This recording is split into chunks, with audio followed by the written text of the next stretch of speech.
Hello everyone, welcome back to Bansal academy YouTube channel. और आज का हमारा ये वीडियो होने वाला है बहुत इम्पोर्टेंट। सबसे पहले तो मैं आपको जानकारी दे दूं हमारे टेलीग्राम चैनल के बारे में। इस चैनल को जाके फटाफट से ज्वाइन कर लीजिए। हमारी जितनी भी डिफरेंट डिफरेंट वीडियोस आने वाली हैं उनके जो आपको सॉल्यूशन पीडीएफ्स हैं आपको इस चैनल पे बड़े आराम से मिल जाएंगे, तो इसको ज्वाइन कर लीजिए। ये हमारा यूट्यूब चैनल है CSIR नीट केमिस्ट्री के लिए।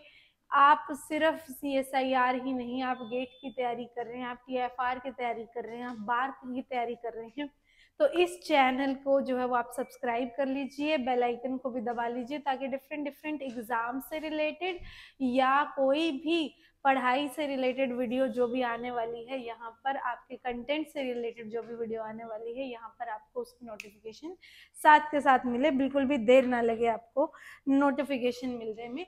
ये हमारी ऐप है बच्चों, इस ऐप को डाउनलोड कर लीजिए। इसका एक बहुत सुंदर फीचर आपको बता देती हूँ कि आपको हमारी ऐप के ऊपर फ्री फ्री फ्री मिलने वाली है टेस्ट सीरीज। ठीक है बच्चों, आपको भी पता है, मुझे भी पता है, सबको पता है, जो भी डिफरेंट डिफरेंट एग्जाम्स की तैयारी करते हैं, कॉम्पिटिटिव एग्जाम्स की तैयारी करते हैं, उनके लिए क्वेश्चंस की प्रैक्टिस कितनी ज़्यादा इंपॉर्टेंट होती है ना।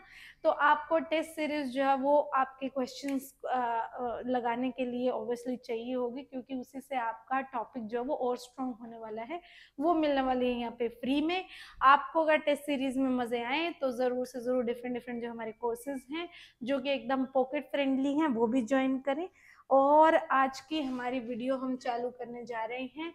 आज के इस वीडियो से हम आपके लिए लेके आ रहे हैं जो प्रीवियस ईयर केमिस्ट्री के CSIR एग्जाम्स हुए हैं आज तक, एक एक करके उनके सबके सॉल्यूशंस जो है वो आप तक लेके आए जाएंगे टॉपिक वाइज। आज का हमारा टॉपिक रहने वाला है बच्चों, आज का हमारा टॉपिक रहने वाला है स्टीरियो केमिस्ट्री। ठीक है बच्चों, तो स्टीरियो केमिस्ट्री में सबसे पहला क्वेश्चन आपकी स्क्रीन के ऊपर आपको दिख रहा है। शुरू करते हैं इसको सॉल्व करना। बहुत ही इजी क्वेश्चंस जो है दिसंबर 2023 में बहुत इजी क्वेश्चंस आए थे स्टीरियो केमिस्ट्री के, और 3 क्वेश्चंस आए थे, सीधे सीधे क्वेश्चन थे, जिसमें सबसे पहला क्वेश्चन आपके पास स्क्रीन के ऊपर ये रहा। वो पूछ रहे हैं कि कन्फिगरेशन बता दो डिफरेंट डिफरेंट कार्बन के ऊपर। आपको पता है कि हमको कन्फिगरेशन सिखाई गई है बचपन से, RS कन्फिगरेशन हमें बचपन से आती है, जिसमें हम क्या करते हैं, जिस भी कार्बन की कन्फिगरेशन हमें पता करनी होती है उसके चारों तरफ जो भी ग्रुप्स हैं उनको हम नंबरिंग देते हैं उनके प्रायोरिटी के बेसिस पे, और फिर हम मूव करना शुरू करते हैं फर्स्ट से सेकंड से लेके थर्ड की तरफ मूव करना हम चालू करते होते हैं। इसमें हमारी शर्त ये रहती है कि जो फोर्थ प्रायोरिटी वाला आपका ग्रुप होगा उस ग्रुप को आपको बिलो द प्लेन रखना है। अगर आपने उसको बच्चों बिलो द प्लेन रखा, तो अगर आप मूव करते करते आपको लग रहा है कि क्लॉकवाइज मूव कर रहे हैं 1 2 2 2 3, तो आपकी कन्फिगरेशन जाएगी सीधे सीधे R कन्फिगरेशन। अगर एंटी क्लॉकवाइज मूव किया तो कन्फिगरेशन जाएगी S। ठीक है बच्चों, ये हमें पता है। और इसमें एक और चीज क्या आपको ध्यान रखने लायक होती है कि अगर फोर्थ प्रायोरिटी ग्रुप बच्चों अगर अबव द प्लेन हुआ, बिलो की बजाय अबव द प्लेन अगर आपको मिला, तब क्या होगा, आपको first to second group to third group की तरफ मूवमेंट अगर आपकी क्लॉकवाइज हुई तो उसको आपको S कन्फिगरेशन देना है, एंटी क्लॉकवाइज हुई तो R कन्फिगरेशन देना है। ये आपकी सीधी सीधी डिटेल होती है।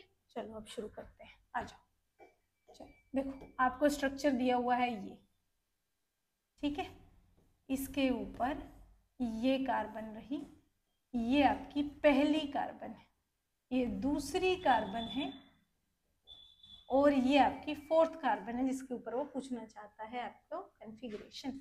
यहाँ पे देखिए बच्चों, आपको पता चल रहा है कि ये CH3 तो आपको बिलो द प्लेन जाता हुआ दिखेगा, इस तरीके से ये फिक्स होता है ना। अब हम अपना कन्फिगरेशन को नंबरिंग देना शुरू करते हैं इस कार्बन के अराउंड। ठीक है, इस कार्बन के अराउंड हमें देखना है, तो इसके पास एक ये कार्बन है, एक ये कार्बन है, एक ये कार्बन है, और एक ये कार्बन है। ठीक है, हम चलते हैं पहले इस कार्बन की तरफ। हम देख रहे हैं इससे अगला जो एटम जुड़ा हुआ है वो ऑक्सीजन जुड़ा हुआ है, इससे अगला एटम जो जुड़ा हुआ वो एक कार्बन जुड़ा हुआ है, इससे अगला जो एटम जुड़ा हुआ वो दो कार्बन जुड़े हुए हैं। बट हमको प्रायोरिटी देनी है ये ऑक्सीजन जुड़ा हुआ को, है ना, क्योंकि ऑक्सीजन ज्यादा जो है वो भारी एटम है। ठीक है, तो प्रायोरिटी में ये आ गया पहले, फिर ये आ गया दूसरे पे नंबर पे, और ये आ गया तीसरे नंबर पे, और ये कार्बन जो कि फर्दर सिर्फ 3 हाइड्रोजन से जुड़ी हुई है, ये आ गई आपकी फोर्थ प्रायोरिटी के ऊपर। अब फोर्थ ग्रुप जो है वो बिलो द प्लेन जा रहा है, हमको कुछ भी करना नहीं है, हमको सिर्फ मूव करके देखना है। 1 2 3 मूव किए बच्चों। कैसे मूव हो रहा है? एंटी क्लॉकवाइज मूव हो रहा है, यानी कि इसकी कन्फिग्रेशन क्या आ गई? एस। यानी कि बच्चों फर्स्ट कार्बन पे आपकी कन्फिग्रेशन आ गई है एस। फिर चलते हैं फोर्थ कार्बन की तरफ।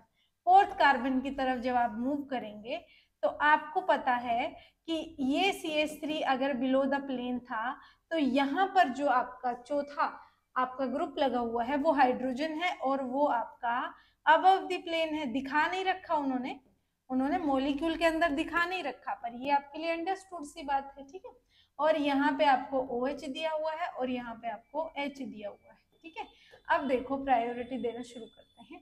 ये फोर्थ कार्बन है जिसकी कन्फिग्रेशन हम पता करने की कोशिश कर रहे हैं। इस कार्बन के अराउंड यहाँ पे ये कार्बन है, ये भी कार्बन है, ये भी कार्बन है, तो इससे तो डिसाइड होगा नहीं। लेकिन इस कार्बन से जुड़ी हुई अगली कार्बन है, इससे जुड़ी हुई अगली एक कार्बन है, इससे जुड़ी हुई अगली दो कार्बन है, यानी कि टॉप प्रायोरिटी पे आ गया ये वाला कार्बन। ठीक है बच्चों, अब इस कार्बन से जुड़ी हुई अगली एक कार्बन है, इससे जुड़ी हुई भी अगली एक कार्बन है, इससे तो डिसाइड नहीं हो रहा। इस कार्बन से जुड़ी हुई अगली एक कार्बन है, इस कार्बन से जुड़ी हुई अगली एक कार्बन भी है और ऑक्सीजन भी है, यानी कि ज्यादा प्रायोरिटी आ गई इसको और थर्ड प्रायोरिटी आ गई इसको। हाइड्रोजन तो आपको ऐसे भी पता है फोर्थ प्रायोरिटी पे रहेगा, तो ये चला गया फोर्थ प्रायोरिटी पे। ठीक है बच्चों, अब मूव करना शुरू करते हैं। 1 2 3 हम मूव कर रहे हैं कैसे? Anti clockwise. Anti clockwise move कर रहे हैं, पर आपका फोर्थ प्रायोरिटी नंबर पे जो आपका हाइड्रोजन रखा रहता है वो कहाँ चला गया है? आपका अबव द प्लेन चला गया है, आपकी तरफ दिख रहा है, आपकी तरफ आ रहा है, यानी कि एंटी क्लॉकवाइज जो है वो क्या बन जाएगा? आपका एस कन्फिग्रेशन बन जाएगा इस केस में, है ना। इस केस में क्या बन जाएगा? एंटी क्लॉकवाइज कन्फिग्रेशन जो है वो आपकी एस कन्फिग्रेशन बन जाएगी, है ना। सही बनेगी? ठीक है, चलिए। तो इस तरीके से बच्चों आपका फोर्थ पोजीशन के ऊपर भी आपकी जो कन्फिगर, अच्छा एक सेकंड, ये तो क्लॉकवाइज हुआ ना, एंटी क्लॉकवाइज थोड़ी जा रहे हैं। ओह सॉरी बच्चों, देखो ये ऐसे तो हम क्लॉकवाइज जा रहे हैं, है ना। हाँ, क्लॉकवाइज को एस कन्फिग्रेशन दिया जाता है ना, जब आपका फोर्थ कन्फिग्रेशन फोर्थ पोजीशन पे लगा हुआ आपका ग्रुप जो है वो मतलब फोर्थ प्रायोरिटी पे लगा हुआ ग्रुप जो है वो आपका अबव द प्लेन हो, तब आपका क्लॉकवाइज डायरेक्शन मूवमेंट को आप एस कन्फिग्रेशन देते हो। ऐसे में बच्चों आपका फर्स्ट कन्फिग्रेशन पे भी आपका एस जो फर्स्ट कार्बन पे भी एस कन्फिग्रेशन आ गया और फोर्थ पे भी एस आ गया। ऐसा सिर्फ एक ही ऑप्शन है, वो है ऑप्शन नंबर ए। इस तरीके से आपका आंसर सीधा सीधा फर्स्ट और फोर्थ की हेल्प से ही निकल गया। लेकिन फिर भी हम कंफर्म कर लेते हैं कि आपका आंसर एकदम सही है या नहीं, आप सेकंड कार्बन पे जो कन्फिग्रेशन है उसको चेक करके। ठीक है बच्चों, चलो शुरू करते हैं, आ जाओ। तो यहाँ पे शुरू करते हैं। ये रहा आपका कार्बन जिसके अराउंड आपको कन्फिग्रेशन देखनी है। टॉप आपके जो कह लीजिए कि प्रायोरिटी पे है वो आया आपका ऑक्सीजन, तो ये हो गया आपकी पहली प्रायोरिटी वाला एटम। ये जो नीचे नीचे की तरफ जो हाइड्रोजन जा रहा है ये आपका ऑब्वियसली फोर्थ होगा। ऑब्वियसली हमको पता है हाइड्रोजन से छोटा, तो यहाँ पे कौन सा ही कार्बन आपको सॉरी एटम आपको दिख रहा है?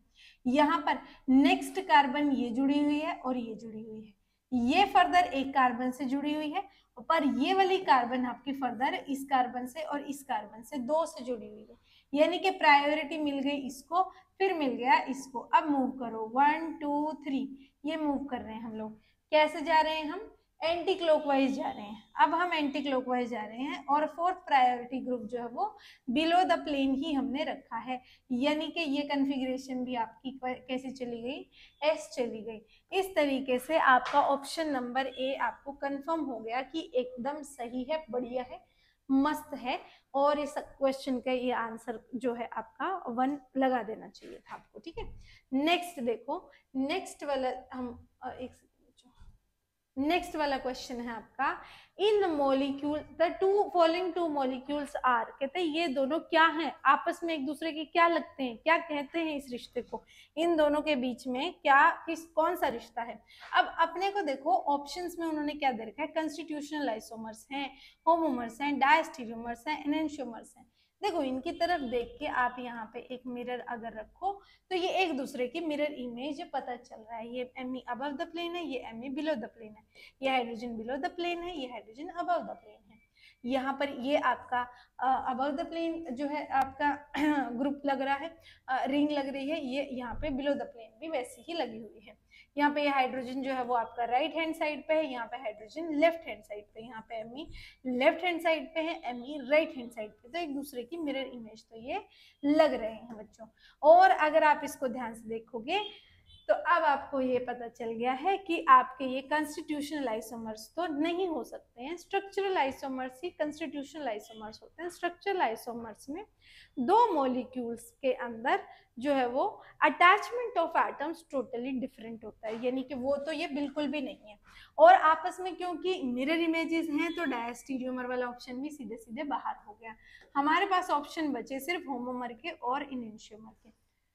जब भी दो मिरर इमेजेस मॉलिक्यूल जो एक दूसरे मिरर इमेज है, अगर उनकी कन्फिग्रेशन जो है वो ऑपोजिट होती है तो वो एनेंशियोमर्स होते हैं, अगर सेम होती है तो वो क्या होते हैं, आपके होमोमर्स होते हैं। ऑपोजिट मतलब अगर एक आर है तो दूसरा एस है, एक एस है तो दूसरा आर है। होमोमर मतलब एक आर है दूसरा भी आर है, एक एस है दूसरा भी एस है, ठीक है बच्चों, तो उनको हम होमोमर कहते हैं। तो चलो बच्चों यहाँ पे हम देख लेते हैं कि ये होमोमर है कि एनेंशियोमर क्या है, क्या ये आपस में। तो हमको ये जो आपका सिस्टम है आपको देख के पता चल रहा है कि ये एकदम अलीन सिस्टम जैसा सिस्टम है। अलीन सिस्टम में भी एक साइड जो है आपका कह लीजिए कि अबव द प्लेन और बिलो द प्लेन जा रहे होते हैं आपके ग्रुप, और दूसरी तरफ जो है आपका सेम प्लेन के अंदर आपके ग्रुप होते हैं, सेम प्लेन के अंदर आपके ग्रुप्स होते हैं, ठीक है बच्चों। ऐसे सिस्टम का आरएस कॉन्फ़िगरेशन जब भी आपको मतलब कॉन्फ़िगरेशन अगर आपको देखना होता है तो आपको एक लाइन लगानी होती है और आपको प्रायोरिटी देना शुरू करना पड़ता है इन सारे ग्रुप्स को। लेकिन चालू कहाँ से करना है, किस तरफ से चालू करना है, चालू करना है प्लेनर साइड से। चालू कहाँ से करना है, प्लेनर साइड से चालू करना है, वहां से आप प्रायोरिटी देना शुरू करें और दूसरी तरफ तक जाएं। मान लो ऐसी प्रायोरिटी आने और फिर घूम घूम के देखें कि आपका आर कन्फिग्रेशन बनेगा या एस कन्फिग्रेशन बनेगा। तो बच्चों यहाँ पे आप क्या करो, यहाँ पे लाइन लगा लो, येलो लगा लो, ठीक है। अब प्लेनर साइड है ये वाली, है ना, प्लेनर साइड है ये वाली, आपके ये दोनों मॉलिक्यूल्स जो है आपके लगाए हुए हैं ये दोनों सेम प्लेन में है। तो मिथाइल को आपको अबव द प्रायोरिटी देनी है, उसके बाद हाइड्रोजन को प्रायोरिटी मिलेगी, यहाँ पे मिथाइल को प्रायोरिटी मिलेगी, यहाँ पे हाइड्रोजन को प्रायोरिटी मिलेगी। मूव करो 1 2 3 1 2 3, ये कैसे, ऐसे कौन घूमती है, घड़ी घूमती है, ऐसे कौन घूमता है, ऐसे घड़ी घूमती है। और आपका फोर्थ प्रायोरिटी वाला एटम बिलो द प्लेन है, यानी कि सीधे सीधे कन्फिग्रेशन आर कन्फिग्रेशन आ गई, इसकी तो कन्फिग्रेशन आर आ गई। इसकी देख लेते हैं हम। हाइड्रोजन को जो है आपकी प्रायोरिटी लोअर मिलेगी, मिथाइल को हायर मिलेगी, मिथाइल को हायर मिलेगी, हाइड्रोजन को लोअर मिलेगी, ठीक है। मूव करो 1 2 3, ये तो एंटी क्लॉकवाइज घूमे जा रहे हैं हम, लेकिन देखने वाली बात ये भी ध्यान रखनी है कि फोर्थ प्रायोरिटी वाला हाइड्रोजन अबव द प्लेन है, अबव द प्लेन है, ऐसे में आपकी कन्फिग्रेशन एंटी क्लॉकवाइज कन्फिग्रेशन आपकी आर कन्फिग्रेशन हो जाएगी। ऐसे में दोनों की कन्फिग्रेशन आर आ गई, यानी कि ये दोनों कैसे क्या है, आपस में होमोमर्स हैं। क्या है बच्चों, ये आपस में होमोमर्स, ठीक है बच्चों। चलिए ठीक है, नेक्स्ट क्वेश्चन पे चलते हैं। नेक्स्ट क्वेश्चन आपका जो है वो मिला है आपको सीधे ये क्वेश्चन बच्चों एकदम मतलब ग्रेजुएशन लेवल का क्वेश्चन था, उससे भी कम ही लगाओ तो भी कोई दिक्कत वाली बात नहीं है। साइक्लोहेक्सेन पे कहता है मैं डिफरेंट जो है आपके सब्स्टिट्यूएंट्स लगा रहा हूँ, वो बता दो कि अगर आप सीधी सीधी भाषा में लिखने लगो तो कौन अबव द प्लेन आ जाएगा, कौन बिलो द प्लेन आ जाएगा। क्वेश्चन की तरफ बढ़ने से पहले एक छोटा सा आपको इंफॉर्मेशन जो है वो दे देते हैं आपके नोट्स में ऐड करने के लिए। अगर आपके नोट्स में एडिड नहीं है बाय चांस तो बच्चों ये पोजीशन होती है आपकी एक्सियल पोजीशन, सबसे ऊपर वाली, और इसको आप अबव द प्लेन रखते हैं। यू मैं लगा रही हूँ इसके नाम का, यानी कि अपर डायरेक्शन में आपका बॉन्ड माना जाएगा। ठीक है, इससे नेक्स्ट जो ये बॉन्ड लगा हुआ होता है इसको हम इक्वेटोरियल बॉन्ड बुलाते हैं। ये अगर अबव द प्लेन है बच्चों तो ये हमेशा फिर बिलो द प्लेन रहेगा। फिर नेक्स्ट वाला, अगर ये एक्सियल अपर डायरेक्शन में आ गया तो नेक्स्ट वाला जो एक्सियल होगा वो हमेशा बिलो डायरेक्शन में जाएगा। ये वाला अगर एक्सियल बिलो डायरेक्शन में आ गया तो नेक्स्ट वाला एक्सियल हमेशा हमेशा अबव डायरेक्शन में जाएगा। ठीक है, अपर डायरेक्शन में जाएगा। ये वाला एक्सियल अब अगर ये बिलो में था तो ये वाला एक्सियल अब आपका कहाँ जाएगा, अबव द प्लेन जाएगा। और ये वाला इक्वेटोरियल अब बिलो द प्लेन जाएगा। ये वाला इक्वेटोरियल अब अबव द प्लेन जाएगा। ये वाला एक्सियल अब बिलो द प्लेन जाएगा। ठीक है बच्चों, अब देखो इसको बनाते हैं। उसने हमको, मैं थोड़ा सा जूम करके बना देती हूँ आपको, अगर ये इतना छोटा अगर आपको नहीं दिख रहा है। ये मिथाइल उसने इक्वेटोरियल पे लगा के दिया है, ये OHO इक्वेटोरियल पे लगा के दिया बच्चों, और ये मिथाइल आपको लगा के दिया है एक्सियल के ऊपर। अब आप इसका सीधा सीधा ये साइक्लोहेक्सेन स्ट्रक्चर बना लो। ठीक है बच्चों, ये आपका एक्सियल पे लगा हुआ है ऊपर की तरफ, यानी कि ये आपका आएगा अपर डायरेक्शन में, यू मतलब अपर डायरेक्शन में आएगा। ठीक है बच्चों, और आपको ये वाला जो मिथाइल है, ये वाला जो मिथाइल है ये आपको एक्सियल पोजीशन पे दे रखा है 1 2 3, थर्ड पोजीशन पे 1 2 3 इक्वेटोरियल पोजीशन पे मिथाइल दे रखा है इक्वेटोरियल पे। बच्चों अगर मैंने गलती से एक्सियल बोल दिया था, आई थिंक तो इक्वेटोरियल बोला था, बट फिर भी मैं बता देती हूँ ये इक्वेटोरियल पे दिया हुआ है। गलती से अगर मैंने एक्सियल बोल दिया था, इक्वेटोरियल वाला बोन जो है वो आपको बिलो द प्लेन दिखाना है 1 2 3, तो ये आपको बिलो द प्लेन दिखाना है, दिखा दिया। ये आपका इक्वेटोरियल पे लगा हुआ है। इक्वेटोरियल पे लगने वाला बोन कैसा होगा, अब अपर डायरेक्शन में होगा, यानी कि ये OH आपको अबव द प्लेन लगाना है। ये लो, ठीक है, 1 2 3 4 1 2 3 4, ये फोर्थ पोजीशन पे OH। ये किससे मैच कर रहा है आपका, सीधे सीधे ऑप्शन नंबर C से मैच कर रहा है बच्चों, और इसका आंसर सही आना था ऑप्शन नंबर C। ठीक है बच्चों, तो इस तरीके से ये आपके सॉल्यूशन हो गए, और आपको नीचे स्क्रीन के ऊपर जो है वो आपका रेफरेंस जो है बुक का रेफरेंस आपको मिल ही रहा है। आप चाहें तो उन बुक्स में बुक्स के इन पेजेस पे जाके जो है इसको और भी डिटेल में पढ़ सकते हैं। ठीक है बच्चों, इसी के साथ हमारे आज के वीडियो को तो हम जो है वो ओवर करते हैं। जो भी आपके क्वेरीज हो हमारे चैनल से रिलेटेड, या जहाँ हमारे जो है डिफरेंट डिफरेंट कोर्सेज से रिलेटेड कोई भी आपको क्वेरी है तो आप हमें कॉल कर सकते हैं, हमारी वेबसाइट को भी विजिट कर सकते हैं। ठीक है बच्चों, या आप बहुत ही सिंपल तरीके से कमेंट सेक्शन में भी बता सकते हैं। आपकी सारी समस्याओं का हल करने की हमारी पूरी कोशिश रहेगी। और बहुत बहुत धन्यवाद आपकी अटेंशन के लिए। See you in the next video.